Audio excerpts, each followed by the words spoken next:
Hey, this is Joel with American Giants. I thought I would do a quick video today on what we call the professionals. By the late 1960s, the peak of making mufflerment had passed or was starting to pass, and International Fiberglass was slowly starting to venture into the construction business. And by the early 70s, they had almost completely ditched making the animals and the giants. They called the construction side of the business Interform, and they really were creating hundreds of fiberglass rectangle shapes that were used in buildings to form the concrete on the ceilings or the floors going up on high-rise buildings, hospitals, government buildings, and so on. One of the last giants they created, though, was an 11-foot salesman version, and in their 1969 catalog, he actually appears as the first item. He was long-sleeved, and he could come in a few different versions, such as wearing a suit coat, or a tie, or a bow tie. He was also unique in that he was animated, with his hand waving and his head turning.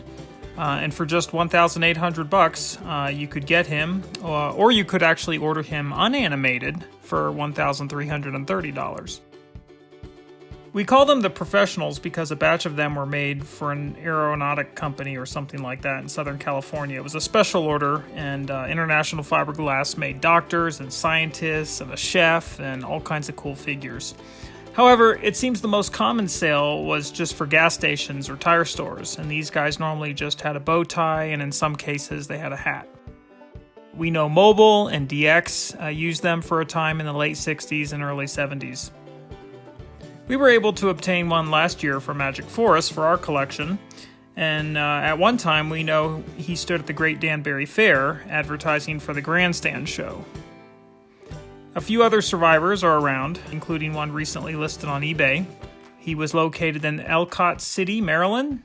He was handed down from an owner of a mobile station, I believe, through the family over the years, and he'd been in storage for a long time.